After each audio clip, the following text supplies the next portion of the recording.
Episode 10. Interview with Busy as the Bee. Welcome to Not Really Hungry, the podcast that explores how to eat mindfully, lose weight, and change your life. Now here's your host, Tanya Blankenship.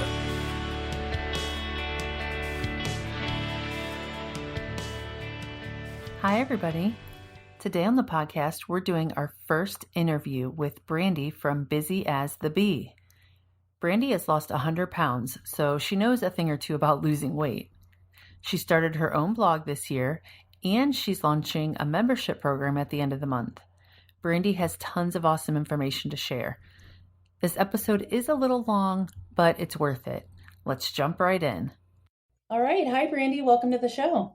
Hello. Thank you for being here. Oh, I'm so excited to be here. If you wouldn't mind, before we jump into the questions, if you could just tell everyone a little bit about you and, what you're up to these days, and then we'll jump into some more history. Okay, so my name is Brandy. I live right outside of Portland, Oregon. I am a commercial interior designer, and I've been with my company for 15 and a half years. Wow. I have two little ones, a 6-year-old boy and a 3-year-old girl. So they were navigating kindergarten this year, which is kind of a new adventure of them being at different schools. Right. And I'm married to a great guy named Eric. And in the last 2 years, I have lost 100 pounds. I also have rheumatoid arthritis. So I've been navigating that for the last, I was diagnosed in 2014. So for the last 5 years. And so I've lost 100 pounds, and I am in the process of creating sort of an online membership community for women. And that is where I'm spending a lot of late nights these days building that community. Well, that's awesome. And we're definitely going to get into all those details. I kind of wanted to go back to the beginning for people. I read a little bit on your blog, and it didn't sound like you had weight problems as a child or as a teenager. So can you kind of tell us like when that all started and, what you think caused your weight problems? So I was thin. I managed my weight okay in high school, but I really think that I was sort of thin by luck. I didn't really have a healthy relationship with food once I went to college, and there was a fried chicken place across the street, and I worked at a pasta place, and I could order pizza and go out drinking with my friends. My weight problems really started, and I wasn't somebody that really enjoyed cooking, and I certainly wasn't eating like fruits and vegetables or exercising. So it really started it started the freshman 15 and just took off from there. And I just started gaining and gaining and gaining and never looked back. That's funny because, it seems like I hear two extremes. I'll hear the people that, oh yeah, I was overweight my whole life. Or then you have the people that it really starts in like college or adulthood, or there's some traumatic thing. And it sounds like for you, it was just kind of a gradual, a little at a time. And yeah, I don't think it helped that my parents also got divorced, like right when I went off to college. So I think that, and I moved, I didn't just, go to college down the road. I moved across country where I was 3 plane rides away from my family because I grew up in Alaska. And so when you grow up in Alaska and you go to college, you have to fly to the other part of the country. So I had went to college in Texas for a year, and then I'd moved back home, and then I moved to Michigan. So when I moved to Michigan, I was really left to my own devices. I was an adult at that point trying to navigate life, and I was eating my way through, bagels and pasta and all the wonderful, terrible things that exist on a college campus. Yes, for sure. They definitely do not focus on healthy eating. Maybe they do, and I just didn't know where to find it. Yeah, I didn't either. Me and my friends were like the queens of the 29-cent cheeseburgers, and we knew which fast food places had the specials. Right. My best friend and I would go to the all-you-can-eat Chinese buffet and take food with us when we left, just because we were poor college students, So right. So yeah, I didn't have a really healthy relationship with food in my life. Well, so what brought on the change then from the, that lifestyle, and just, I'm assuming it just became your norm at some point. Yeah, it was our norm. And I mean, once I met my husband, like, it was our norm to not necessarily have a healthy relationship with food. And we had gone on a couple of, diets. We joined Weight Watchers a couple of times when we got married. And then after our son was born, so I was diagnosed with rheumatoid arthritis in 2000, what did I say? 2014, 2015. It was actually 2000. No, it was 2012. It was 2012 when I was diagnosed. And it was before my son was born. And then we had our daughter in 2016. We went to her first birthday in September of 2017. And my husband had to buy the biggest shirt that he'd ever had to buy. And so he came home and one day, like a couple of weeks after her birthday, and said, I want to join a gym and lose weight. And he always joined a gym whenever he wanted to lose weight. And I was like, that's not what I want to do. Right. And, and so he decided that he wanted to join a gym, and it actually kind of ticked me off because he was going to do something about his weight. And I felt stuck. I didn't feel like I could do anything. And I'm like, our time is communal. You can't, we have a 1-year-old and a 4-year-old. Like, you can't just go to the gym every night for an hour and a half and like leave me with these kids. Right. And so, so I was really frustrated because I felt like he wanted to take action, and I wasn't really ready to take action. So I finally, I'm a supportive wife. Not only that, I was like, how are you going to pay for this? Right. So I said, okay, that's fine. Figure out what gym you want to go to. So he ended up picking a gym to go to at like 4 a.m. and he decided that he was going to get up at 4 o'clock in the morning. It wouldn't impact any sort of time with the kids. I thought he was crazy. So he started going to the gym the whole month of October. And in November of that year, he came to me and he said he hadn't lost a pound. Like, none of our food had changed, anything like that. And I was sort of the other mindset of, I don't want to work out. Mm-hmm. But, if we're going to lose weight, we need to change our food. But I wasn't ready. So none of our food changed. We were still eating all the pasta and burgers. So he hadn't lost any weight. And he came to me in November and he said, I'm not telling you to lose weight, but I feel better. And I want you to feel that. And I was like, oh, crap. Well, I want to feel better, right? Right. When you put it that way, I want to feel better. And we had gone, when we had like gotten married in 2010, we'd like joined a gym and, we'd been going to the gym and stuff. And I'd lost 40 pounds at that time. Of course, I gained it back after we got married. And so eventually what I realized is my son was taking swim classes at this gym down the road from us. And I was like, I'm sitting here on Saturday mornings while he's taking swim classes. What if I join this gym? And the thing that had deterred me was the cost, because it was an expensive gym, but they had childcare. So I was like, well, that, could play out well. But it was a different gym than what my husband had joined. They had this special where like you could join the first 3 months for $1 or something. And so I told my husband, I said, I'm going to sign up for this other gym, not your gym, but this other gym. But looking back, it was in that moment that I really took ownership of my weight loss journey and didn't make it dependent on anything anybody else was doing. Because every time I had ever joined a gym or signed up for Weight Watchers meetings or anything, it was always dependent on someone else sort of motivating me to go. And this time around, I was like, your gym is not the right fit for me. So regardless of, the price and not knowing exactly how we're going to navigate this, I'm signing up for this other one. And then we sat down and we just figured out schedules to figure out when he was going to go and when I was going to go. And so then I made a commitment to walk 2 days a week for 30 minutes. That was where I started. So I really just started because I wanted to feel better, because my husband said he felt better. No, but I do think you made a really good point that you didn't make any excuses and you really did it for yourself. I mean, you could have easily said, well, if I can't join his gym, then I guess I just can't join a gym, because why pay for 2 places? Right. Or you could have tried to like make him come to your gym. I mean, like the fact that you said, I'm doing this, like that was really a good, like empowering like committing for yourself. And I think that's awesome. I mean, I really sat down, like I literally sat myself down and like looked in the mirror and I was like, girl, nobody's going to go to the gym for you. Nobody's going to go to a Weight Watchers meeting for you. Nobody's going to motivate you. Nobody's going to take the fork away.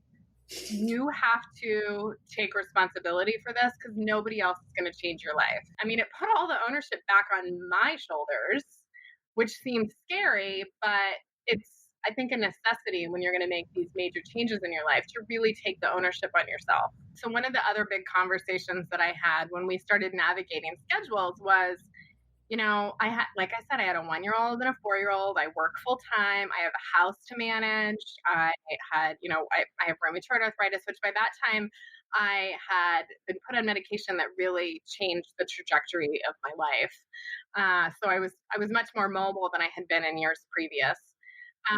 But it gave me, so the rheumatoid arthritis, like it gave me sort of the opportunity to give myself grace and be willing to go slow.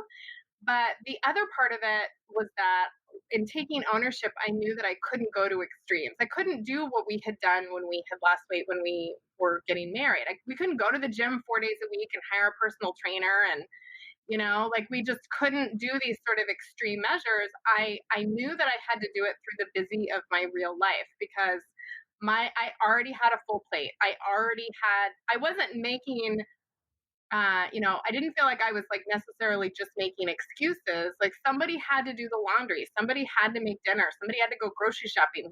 I had to go to work, you know, it's like, I really did have a lot of other time commitments. So I knew that I had to do it through the busy of my life and figure out how to layer it in. So when we first started those 2 days a week, the deal was my husband goes and picks up the kids from daycare and he went and got takeout Jack in the Box salad and they ate chicken nuggets. Like that was the deal. Because I knew that if I had to also make dinner, I would use making dinner as my excuse to not go to the gym. Oh, totally. Yeah. I said, you know what? We're taking it out of the equation. And it took 2 or 3 weeks to navigate that and just commit to that before I was ready to say, okay, well now how can we not be like feeding our kids chicken nuggets 2 days a week? But I did allow myself to set the bar low. And I knew that I could walk 30 minutes, but I also knew that I was capable of more. And there would be literally like times when I would go and at the 29-minute mark, I would be like, I can't wait to get this last minute done. And then there was other times where I would, you know, run the treadmill out at a full hour. And I allowed myself to go as slow as was necessary. But over time, it became something that I craved. It became a form of self-care because as a busy working mom, I wasn't giving myself a lot of space and time to process my emotions and think and connect with myself. So it became more about, you know, oh, I'm going to listen to this podcast or I'm going to listen to this audiobook or I'm going to listen to my music and just sort of tune into what my thoughts are for the day. And those, you know, evening walks eventually also turned into daytime walks around my neighborhood. So it became sort of this self-care exercise that I didn't even really anticipate when I first started. Well, and I'm sort of a dreamer in that I wanted the best of both worlds. I wanted to not really have to feel like I was exercising, but I wanted to lose weight. And I wanted to be able to eat cake on my birthday and not salad all the time in order to be able to lose weight. It was like, I'm like, how can I not feel like this is torture and learn how to love the process? And did you have any of those, you know, crappy negative feelings of like, oh, 2 days wasn't good enough, or is 2 days won't make a difference for weight loss? Like, did you have any of that internal dialogue and how did you work through that? So I definitely think that I did. I Googled a lot of like walking your way to weight loss, and there wasn't a lot of information out there where people had stories where they were telling, you know, yeah, I walked off 100 pounds, you know, right. But I did find a couple. So I found that sort of encouraging. And I think because instead of just focusing on the number on the scale and instead, you know, that shift of, I just want to feel better. I want to have a healthy relationship with food and exercise. It wasn't just about extreme weight loss for me. It really started with like, I want to be healthy, and this is what healthy people do. I think because of that, I was able to sort of combat some of that negative self-talk that it wasn't good enough. Because the reality was, is I was like, it has to be good enough because it's better than I was doing before. Right. And, and eventually it was like those 2 days a week turned into walks around my neighborhood. And that turned into a goal of 10,000 steps a day, which eventually turned into 12,000 steps a day. But I will say this, it's still, 2 days a week, and trying to get 10,000 steps a day is still my bare minimum, because I know, there's days where it's like, I can walk 20,000 steps, right? But then there's other days where it's like my real life happens and I can only, walk for 10,000 steps. And I have to allow that to be good enough, because I don't have to be perfect on this journey. So then at what point did it become more than walking and you actually started looking at your food and trying to change that kind of stuff? So I joined, I didn't, of course, I ended up joining Weight Watchers like a couple months later. Because Weight Watchers was already like a language that I understood. It was a language that I felt comfortable with. So I joined Weight Watchers, but I allowed myself to sort of navigate it on my own terms. And I think that was like that whole ownership piece of it, I think, is what really sort of changed things. We were getting ready to go out of town for New Year's Eve because my mom had a big birthday party. And before we went, I said to my husband, so what if we do a little meal prep, like before we go? Because one of the challenges that we were having was I wanted to eat healthy, but I was having to make 3 healthy decisions a day when I was tired or stressed out or just busy or whatever. So I said, okay, let's just try it for a week and see if it makes life a little bit easier. So we did it, and it was great because it just made navigating a healthy meal really easy. So then I said, what if we do it the whole month? And so we decided to do it the whole month of January. And I was like posting on my personal Instagram page, and a lot of people were like, man, that's awesome, But meal prep really just became this big game changer for me, because it made navigating that time of day really easy as far as making healthy meals. And it really had an impact on the scale. And I could sort of, measure twice, cut once. That was sort of how it felt. Like I measured out what I was eating on Sunday and cut once, and then I didn't have to do anything all week. That's another one of my like baseline minimum like requirements, is like trying to get my meal prep done, because if I do that, life is a lot easier. Eating is a lot easier. I can stay a little bit healthier. I can stay a lot healthier, let's be honest. Each week, like sometimes we'll have really easy preps. Sometimes we'll have more, in-depth preps. And sometimes we go to Costco and pick up something that we just put in little boxes for the week and have it pre-portioned out because we don't have the capacity to cook. So it just sort of depends on our schedule. And so I think like getting into really consistent planning with what my schedule looked like in regards to my meal prep and how extreme my meal prep could sort of be, ended up really sort of changing the trajectory of that, our whole life.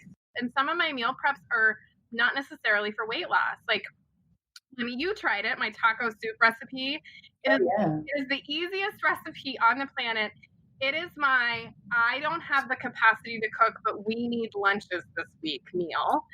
So anytime like the day after I had my 40th birthday party, that was my meal prep for the week. Like I didn't have necessarily like extreme weight loss with it, but it gave me a really easy, healthy option that week. And it saves me, it saves you a ton of money because it's like $6 for the week, right? And so a lot of it is just about knowing what I'm going to eat in advance and making sure that I have it on hand. But I ended up realizing, like, if I really like the food, especially if it's Mexican, like if I really like the food, I don't mind eating it for 4 days. We needed fast food options that still helped us stick to a healthy eating plan, because there are nights where, we forget to thaw the chicken, or your kid is throwing up, or, we ended up in the emergency room one night at like 11 o'clock, like, and we hadn't had dinner, so it's like, there's just sort of life circumstances sometimes that throw you for a curveball. And I was like, I need sort of a plan B. And so we have It's Okay to Sub food sort of on that mental list. And it is fresco tacos from Taco Bell. It is a burrito bowl from Chipotle. Notice it's all Mexican food. It is a Southwest salad from Jack in the Box, it's a grilled chicken salad from Jack in the Box. And then like a Subway sandwich, like a chicken sandwich from Subway. So we have sort of just this mental checklist of like, if there are nights when we really don't want to cook or life throws us a curveball, that these are like our good takeout options. So we've been doing that for years, and that has also really helped us stick to a healthy lifestyle. How did you end up getting to the point of where you were planning everything? It was something that I sort of just navigated trial and error on my own and figuring out how to plan ahead. I'm not going to give up my Mexican food. Like, it's just not going to happen. Like, I don't want to be someone that has to like give up my cheesy enchilada. Like, that is not who I want to, like I said, I want the best of both worlds. I want to have a thin body, not work out all the time, and still have a cheesy enchilada. And so I started doing these small little level ups every time we would go. I would, like, the first time, like, I went and I laddered up from a Coke to a Diet Coke. And that felt like super momentous because I wasn't a Diet Coke drinker. And then the next time we went, I went from, I did that for a while. And then I eventually laddered up from 2 cheesy enchiladas to 1 cheesy enchilada. And I felt like a choir should sing. And then even came over and was like, it's cheaper to order 2. And I was like, do not bring me 2 enchiladas. Because if there are 2 enchiladas on the plate, I'm going to want to eat 2 enchiladas, right? And so then eventually we laddered up, and my husband gets fajitas. We split the fajitas, and I get a single cheesy enchilada. So, And then this is like, this took a year for me to get from one place to another and sort of continually navigating through those decisions or whatever.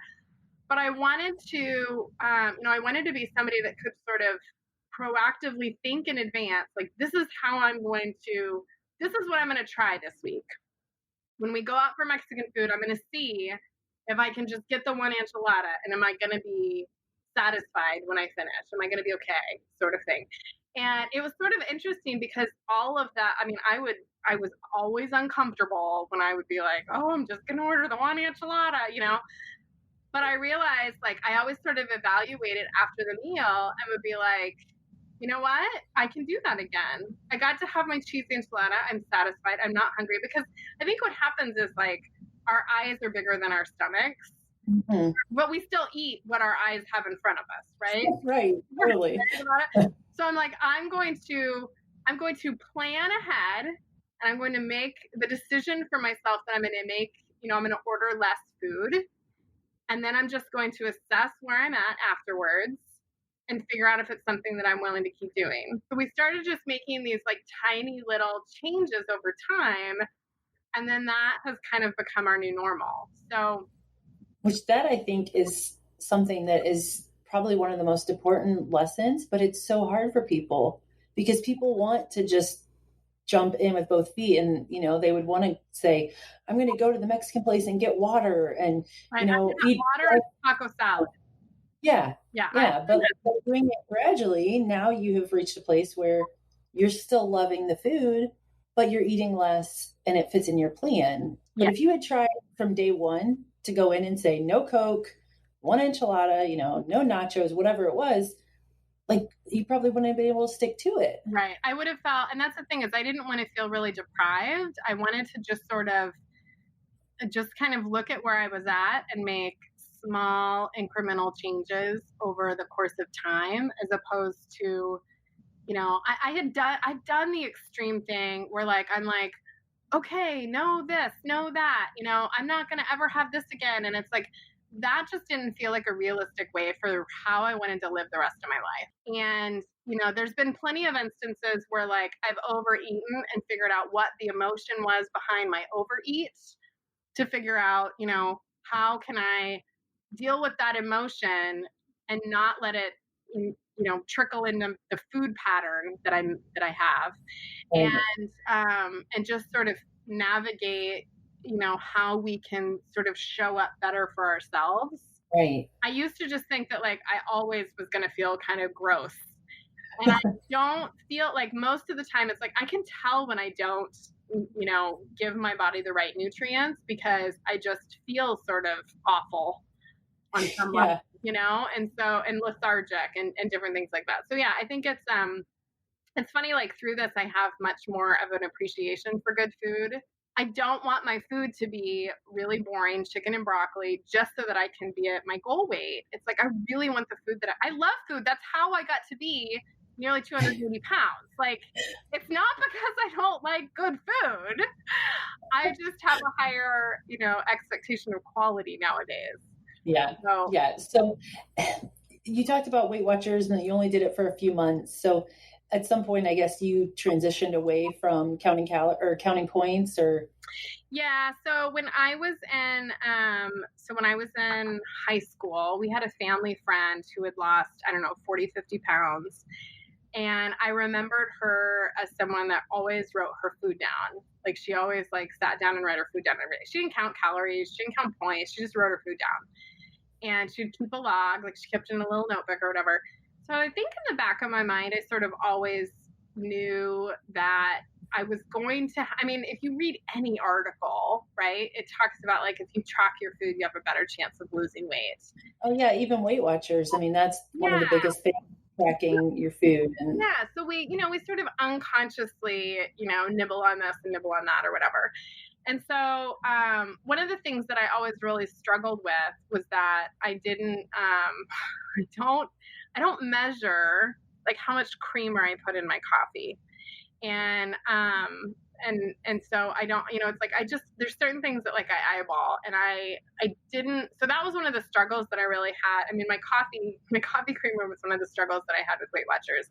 And Weight Watchers, my coffee creamer is not great. It's, it was too many points, and I'd have all my points by, 10 a.m. So I'm I don't think my coffee creamer is the thing that made me fat. Pretty sure that's not the only issue here, right? Yeah. And so I decided I wasn't. It was also one of those things I'm not giving up. I'm not giving up the cheesy enchilada, and I'm not giving up the coffee creamer, right? So I decided that I was just going to track my food by hand. That I was just going to write it down. So I had started planning at that point. And so I initially just started planning for the week, and I would make my meal preps, and I would make my meal plan, and I would just eat what was on there. And that was how I started. And then eventually I got to the point where I really started analyzing the information on a daily basis. So every night I have a set schedule. Every night after the kids go to bed, I assess my day very quickly, and then I write my plan for the next day. And I tried a ton of different journals and food diaries and all this other stuff. And then, eventually I just made my own because I didn't like everything that was out there. And so it has just kind of a section at the top where I write down my 30, 60, and 90-day goals. I write down my weight for where I started and my goal weight for the week. And then I write down the habits that I'm working on, my, if I followed my food plan, what my focus is for the next day. And then I also write down the habits that I'm working on and sort of assess those. And then the other thing that I started doing was that I started writing 3 gratefuls a day, the 3 things that I'm grateful for. I always wanted to be somebody that was in a habit of being grateful. And as a mom with, who's pulled in sometimes crazy directions and life and whatever, it's sometimes literally my grateful will be I'm thankful for coffee. My underwear is clean. Because there's just some days where it's it really is the little stuff, right? And then other days it's I get to be grateful for really big things. But I think getting in that practice really changed how I show up in the world, for not only for myself, but for other people, but because it just sort of helped me put things in perspective. So I tried for a little while to do the morning routine, but mornings weren't really guaranteed for me because inevitably I would wake up and then 5 seconds later the children would be awake. And so So my husband is more of a morning person. So I am after everybody goes to bed, I just take 5 minutes and I do a daily plan and I plan out my food in advance for the next day. And it's really easy because I spend 20 minutes on the weekend planning out my meals for the week. So knowing what I'm going to eat the next day is really easy. But it also gives me an opportunity to see, like, if I had a little bit of this or a little bit of that when it wasn't really on my plan, or was I having cravings? But I sort of decipher now why it is I have those cravings really rarely has anything to do with, much of anything. Like, it's not the food, it's not the food's fault. It's that I'm usually tired or bored or lonely or stressed out or overwhelmed or whatever. And so instead of doing that, like, I have a deal with myself that I can have as much fruit as I want.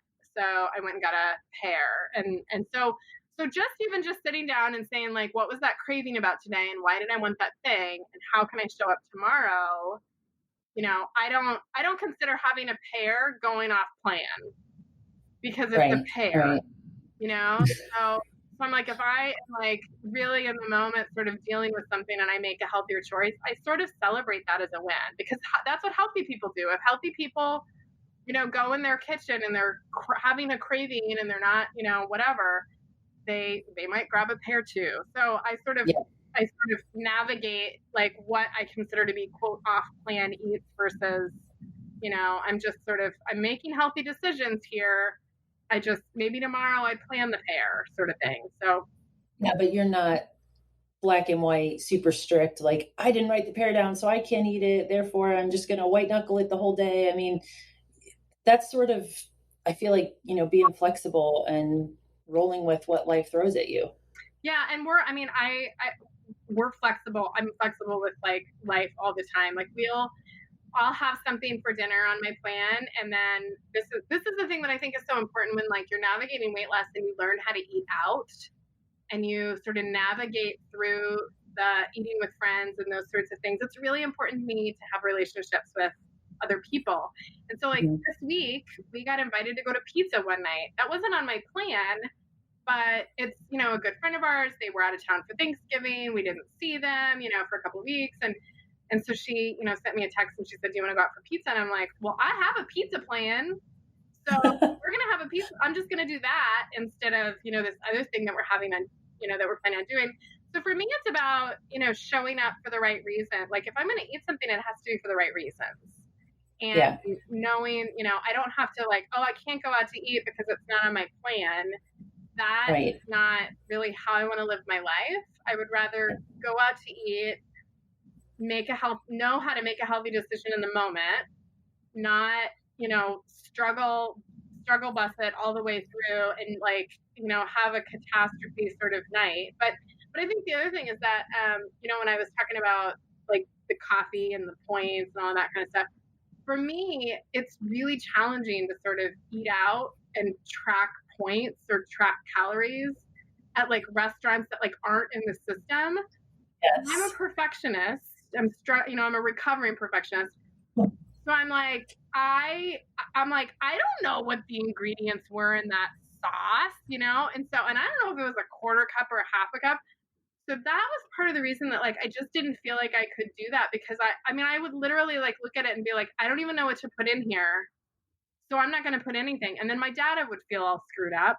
And so I'm like, if I stop sort of trying to do this in their system and just sort of like, is the food healthy or not? Am I making a good decision or not? Because, and I will spot check because there's literally like, I didn't know anything about nutrition when I started. I don't know much about nutrition now, but I can look and think and be like, okay, this is a healthier decision than what I was going to make. So I use those apps as resources sometimes to figure out like, how can I level up this decision, but not have to like track every morsel of food that I'm eating, And so that was sort of, because I think like on Weight Watchers, it's like avocados are like, I don't know, like 3 points or something. Right. And I'm like, I love avocados. And I'm like, an avocado and my creamer is like my coffee. So I'm like, I can eat that and I can analyze and be like, did I meet my goals this week? Did I maintain or lose weight? Or did this make me gain weight? Because if it made me gain weight, maybe I shouldn't eat it 4 days in a row, And so Right. I wanted to sort of learn how to rely on my body as opposed to just an app. And, and I do like, I mean, if I was ever going to go on any sort of calorie counting adventure again, it would totally be Weight Watchers because it's a language that I understand. But for me, it just wasn't something that I could really stick with because I sort of had perfectionism tendencies. Yeah. And that was my problem too, is that when I lost my weight the first time, it was all with Weight Watchers, but I was very strict and I was very all or nothing, and I wasn't very flexible. And in that regard, it didn't end up being livable for the messiness of life. And then after having a kid and, I was the same way because I don't think necessarily it was the Weight Watchers program that was the issue so much as my interpretation of it. But I got so hung up on the numbers that if I would go out to dinner and not know how to count something, then I'd be like, well, my day's blown. So I might as well also order the cheesecake and I might as well also eat donuts tomorrow. And it just would snowball. So I was sort of the same way. It was like, if I didn't know how to count it, then I just didn't. I always akin it to, I didn't just jump off the wagon. I jumped off the wagon, I burnt it down, I ran screaming from the right? Because I was like, well, let's just not even pretend the wagon never existed, right? So right. I very much I was sort of this all or nothing mentality. And I'm like, I don't want to be that way anymore. Let's transition a little bit away from sort of your journey and what you've been doing to lose weight. And let's talk about how you became sort of a leader and started encouraging other people. So what happened, or how did you get started with your blog and your Facebook group that is booming right now? Where did that, I guess, what was the spark that got you into that? So I never really intended to have a blog or to have a Facebook community or any of this. It all sort of happened on a whim. So very early on in my journey, I had read Rising Strong by Brené Brown. Love her. I love her. So she says so I wrote this quote. I have this quote in the back of my brain on a regular basis because I heard it really, really early on in my journey. And it has helped me navigate not only it's helped me navigate how other people see me and how other people sort of receive what it is that I'm doing. And it helps me give them grace when people don't understand where it is that I'm coming from. And then also understanding sort of why I resonate with people. So she says, to bear witness to the human potential for transformation through vulnerability, courage, and tenacity can either be a clarion call for more daring or a painful mirror for those stuck in the aftermath of the fall, unwilling or unable to own their stories. Wow. So it's given me sort of an understanding of when, there's sort of two ways that people sort of perceive this level of success, right? They either they're like, oh my God, I'm inspired by that and I want more. Or they're like, I'm gonna, they're either passive aggressive, they dismiss it, they ghost me, or, they just sort of don't understand where it is that I'm coming from. And so, Rachel Hollis always says, other people's opinions are none of your business. And so I'm like, okay, I'm going to do this regardless. I'm going to shine my light regardless. So I had posted a side-by-side in one of my meal preps in an online recipe group. And I woke up the next morning and I had 3,000 likes or something, and hundreds of comments. And people were like, do you have a blog? Facebook page? And I was like, no. Just a girl losing some weight, right? And I sort of played around with the idea of what if I did have a blog? Because I think the thing that's sort of different about my journey is that I am really into meal prep in a very realistic way. I started with rice-a-roni and I sometimes will do Pringles, you know what I mean? It's I feel like that is something that people, when you look for weight loss with meal prep, it's really this extreme idea of these huge spreads on Sunday It's not, going to Costco and picking up tacos. I think the reason that it resonates with people is it's so attainable. Like it's Right. realistic, right? Like it's not these crazy extreme measures most of the time. Right. So I'll start a Facebook page and I have like 1,200 likes, like immediately, like because of the, the post that I had made in this group. So I started this Facebook page. I started this blog. I had no idea what I was doing with it. I was just posting recipes. I was posting stuff on Instagram, I had sort of, to back up, I had actually like created this future self persona of mine, the bee, like the year prior. In junior high, somebody had called me the queen bee. When my nephews were born, they called me Aunt Bee. And I sort of envisioned myself like, who is this person that I'm becoming? Because it's not the person that I've always been, but it's the person that I've always meant to be. Like this is Right. I'm becoming the person I was always meant to be. And so I named myself the bee, and it's sort of then I, tried to find different names, and Busy as the Bee made sense because I had to lose my weight through the busy, right? So Busy as the Bee became sort of my Facebook, my Instagram, my blog. The reason that I think that the bee thing sort of stuck with me was, so bumblebees are not meant to fly. And I'm somebody that has, like, because of their aerodynamics and stuff, and I have rheumatoid arthritis, so I shouldn't be a runner. And, but bumblebees are also very busy, but they're very efficient. Mm-hmm. And so, or honeybees are, I guess. I don't know much about bees, by the way. I know enough to know that. So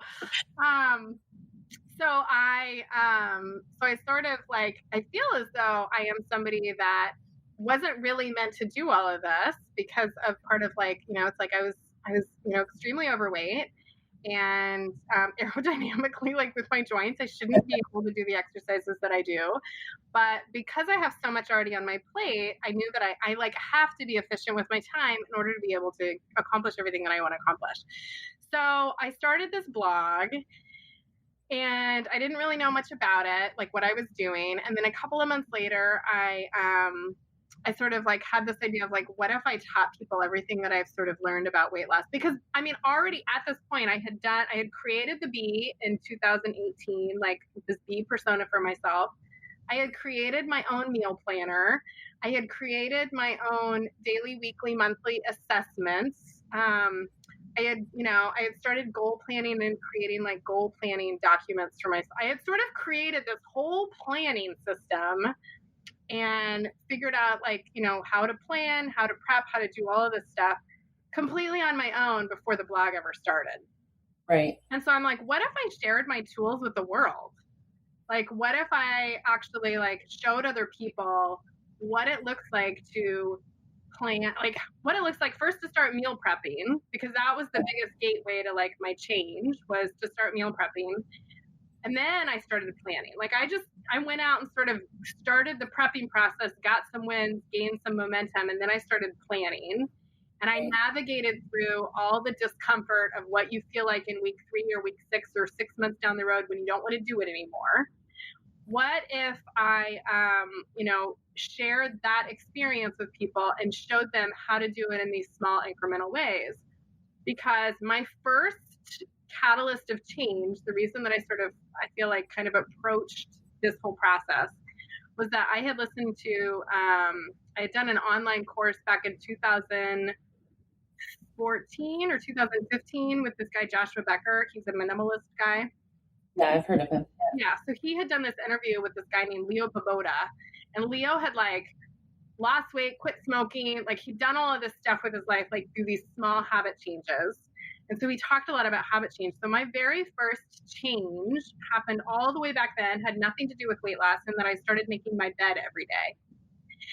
And what he talked about in that lesson way back in the day within his group was, like when you start a habit, like your brain sort of throws up all these red flags around, you want to go back and do the thing that's easy. Mm-hmm. Like when you're picking something that's as small as like making your bed and it takes like 3 minutes a day, like you don't have a ton of great excuses. excuses around it, right? Like, what's your excuse for not making the bed, sort of thing. So when I started sort of navigating this change of like my weight loss, it was this idea that like I could, if I started with something that was so small, I could watch these negative, emotions sort of come up around all the reasons why I didn't want to do it, sort of thing. So it was very interesting when I started working out the 2 days a week. One of my excuses was that I didn't want to change into my workout pants. that was literally like, I was like, seriously, that's your big excuse today? It's like, you don't want to have to go in the bathroom at work and like change into your workout pants. Like, it was like sort of like navigating these like stupid feelings of like, which stupid is sort of a negative word, but like these like stupid feelings of like, really, that's your excuse, sort of thing. So, so that was really how I did my whole weight loss, was like starting with something that felt like it wasn't so far out of reach of where I was in the process, but that just felt enough uncomfortable that like I knew I was going to have to navigate sort of the difficulty of all those like tiny little excuses that come up along the way, right? Like when I would pick a habit for 30 days and be like, I'm going to be all in on a certain number of ounces of water. And it's really interesting to be like, the reason that I don't want to get water is because I don't want to get up and walk to the kitchen. Like, those are the silliest reasons that we get in our own way. And so, but it's been really interesting to sort of see how I've done that. But I've done that also to just sort of test out what I'm willing to do the rest of my life. Right. And so I've sometimes picked little things, and then sometimes I'll pick really big things to just try it out and sort of navigate through the fear of it and the discomfort of it. And just then I get to decide, right? My theory is you don't get to decide if something works for you until you've given it an honest shot for a period of time. So much of it has to just do with our mindset and where, all of the baggage that we bring with us from our, like upbringing and our relationships with other people over the years. And it's also been really interesting to sort of, now it's very interesting because I know just so much more of who I am, and I'm connected so much more to like myself as a person. So it's really interesting to have conversations with people, and they'll say something, and now I can almost instantaneously see sort of my fear or my like how I've processed that negatively like years prior, or like how I would sort of let a comment sort of spin me out, because I take that time every day for myself when I'm walking to sort of connect with myself and really figure out who I am and face my fears and navigate change and watch all my emotions come up and figure out sort of where they come from and how I sort of developed these, excuses for myself.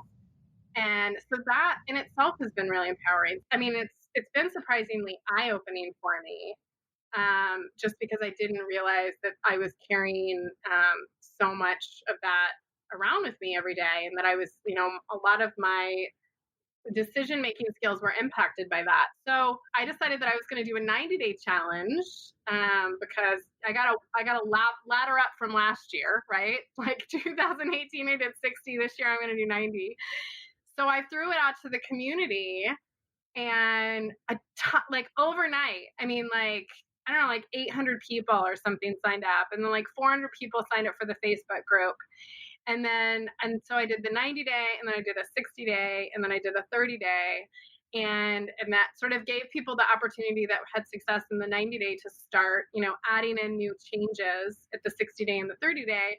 Or if they really never got off the ground, it gave them a fresh start for the 60-day or the 30-day. And then, for new people that were ready to start it. Because for me, I think starting my weight loss journey in December was really empowering, because I then had something because the holidays is just sort of a different time. It feels different this time of year. And it gave me a barometer to compare against the following week.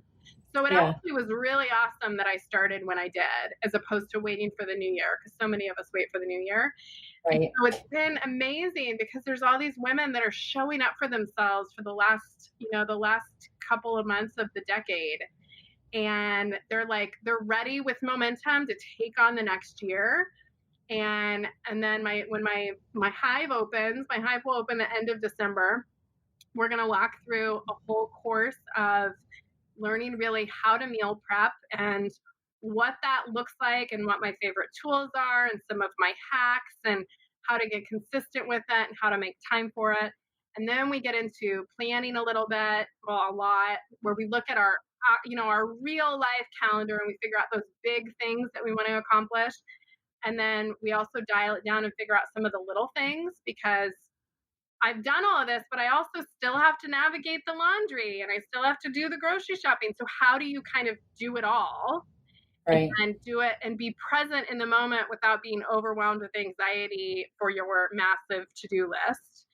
So how do you sort of do that? And then we also talk about goal planning and assessment, like how to do those daily plans and how to do those, those monthly plans. So I've actually condensed probably 6 months of my journey into about a 12-week course where we start with prepping, and then we do planning, and then we start meal planning based on our calendar. And then we start doing daily assessments and then weekly and monthly assessments with recalibration, because your journey changes as you go. Like, we're not eating rice-a-roni these days. Right. And so I'm sort of taking them through the whole journey of what I did over the course of 6 months and like just sort of condensing it down, because that 6-month process for me was so much trial and error.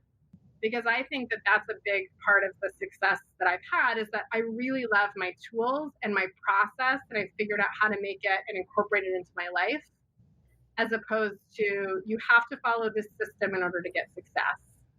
And so I'm sort of teaching like what it really looks like to plan and all that kind of stuff. So I agree. And I think that that's scary for a lot of people. So it's nice to have someone to lead them through that process and sort of guide them in helping them make it their own and, make it more sustainable. So I like that you embrace that, and that you're not just saying, this is my way, you have to do it my way. You're going to teach people what's working for you, but allow them to tweak it as they need to. So I think that's really important. It's been an interesting thing to be sort of the inspiration for people, because I just that's sort of a word that I'm still like learning to sort of sit with and own and like live in that place. But then when I really take a step back, I'm like, I really am doing this. It's like, that's what I want everyone to feel. It's not just learning how to prep or, just aiming for weight loss or, to accomplish the big goal. It's about really finding the life that you want and doing the things that matter most. And so my course is actually called The Sweet Life, because, everything has to be a bee theme. So it's sort of about like finding, your best self along the journey. And it has, obviously like weight loss is a big part of that, but that's not the only part of the story. The story really is about, triumphantly finding out who you are along the way and living in your light. Yeah, I love that so much. So logistically, if people are interested in the Hive, is this something that is a recurring membership? Is this like a one-time course? How will they navigate that? So it starts. So there is a wait list. If you go to busyasthebee.com, there's a wait list. You can sign up for the newsletter. There's also free recipes that you can get to download those. And we're opening the end of December 28th. We're actually going to have a webinar. We're going to sort of teach people all about assessment and recalibration. And so I modeled it after that. So we have 12 weeks where we do one lesson a week. And there's a little bit of homework, and everybody's on the same page. So everybody's going to go through the whole course together. And as I'm building that 12-week course, I have a whole notebook of like what it looks like after that. So it's a membership group that starts with the course. But then my idea after that is each month we will work on a specific lesson and have, I feel like we have to go through the whole course so it gives everybody sort of the groundwork. But then each month we'll work on a lesson together, and we'll do a question and answer, and we'll have homework. So it'll be sort of broken out, by month after that. but this gives them sort of the groundwork to get, to fly like the bee sort of thing. So to get around. Yeah. So, and I'm still building sort of, the second quarter. Yeah. And I hope after, this is not my world. It's all very new to me. And so as I'm sort of creating this and building this, I'm hoping that we'll have a second launch in the spring, and that we'll take another group of people through it, and then they'll be able to do the month by month lessons. So how long, that was my other question, how long will enrollment be open? So enrollment is going to be open. If you're on the wait list, I actually may give early access to that to people. And then it'll be open. If you're not on the wait list, it'll be open on December 28th through January 1st. And the 12-week course will officially begin on January 2nd. The cost is $29.95 a month. There's no, initial fee or anything like that. And I have to tell you, as you can tell, I'm quite the talker. So there is way more than $29.95 in material. Every single thing that I know and have, everybody's going to have access to everything over the course of 12 weeks. I've sort of stretched it out so that people aren't overwhelmed with me right out of the gate. It's comparable to doing something like Weight Watchers. I feel like if they wanted to still do Weight Watchers and also do this, I'm not somebody that's going to say, like, you can't follow a specific diet plan. If you want to, the great thing about meal prep and planning and the stuff that I'm teaching is that if you do have a specific meal plan that you're on, if you do really love counting points, or you love keto, or you have a no sugar, no flour sort of diet, or gluten-free, or whatever it is, the skills that you're learning can go hand in hand with that. Like, I'm not telling you that you can't eat this or can't eat that. It's really about the process of learning how to prep and plan for success, regardless of the food, that you want to eat, and learning how to do it in a way that's like, it is about the food that you want to eat. It's not about the food I want to eat. So it's like, that's the thing, is that I really believe that people need to eat the food that they love and that nourishes their body. And then also, like, analyze how it impacts their body, and do it in a way that, like, doesn't feel like they're having to make 21 individual meals or 21 individual decisions a week. So right.